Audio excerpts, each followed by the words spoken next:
Super മാർക്കറ്റിലെ വനിതാ ജീവനക്കാരോട് മോശമായി പെരുമാറിയ ശേഷം തലവടി സ്വദേശി ബൈജു ബൈക്കിൽ രക്ഷപ്പെടാൻ ശ്രമിക്കുന്നതിന്റെ CCTV ദൃശ്യങ്ങളാണിത്. അക്രമിയെ പിടികൂടാനെത്തിയ സൂപ്പർ മാർക്കറ്റ് ജീവനക്കാരൻ ലിതിനെയും കാണാം. താഴെ വീണെങ്കിലും ലിതിൻ ബൈക്കിൽ നിന്ന് പിടിവിട്ടില്ല. 50 മീറ്ററോളം ബൈക്കിൽ തൂങ്ങിക്കിടന്നു.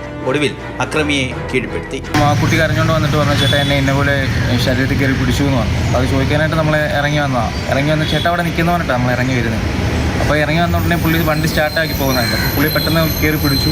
നമ്മളാണെങ്കിൽ നമ്മുടെ കൂടപ്പറപ്പങ്ങളൊക്കെ പോലെ കൊണ്ട് നടക്കുന്ന പെൺകുട്ടികളാണ്. അതുമല്ല കൊച്ചിനാണെങ്കിൽ ശാരീരികമായിട്ട് ബുദ്ധിമുട്ടുമുണ്ട്. അപ്പോൾ അങ്ങനെ നമ്മൾ അത്രയും കെയർ ചെയ്ത് കൊണ്ട് നടക്കുന്ന കൊച്ചിന്. അപ്പോൾ പെട്ടെന്ന് നമുക്കൊരു ബുദ്ധിമുട്ട് വരികയെന്ന് പറഞ്ഞാൽ നമുക്കത് കണ്ടുകൊണ്ടിരിക്കാനായിട്ട് പറ്റില്ല.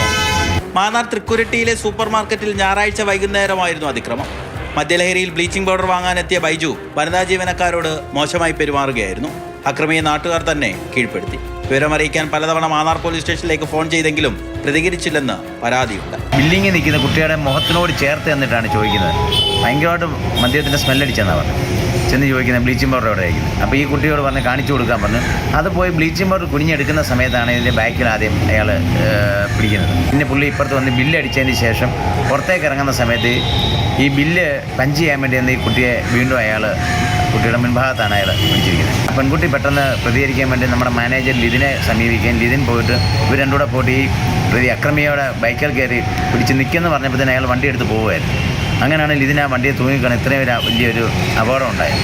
അറസ്റ്റ് ചെയ്ത ശേഷം പ്രതിയെ മാന്നാർ പോലീസ് സ്റ്റേഷൻ ജാമ്യത്തിൽ വിട്ടു.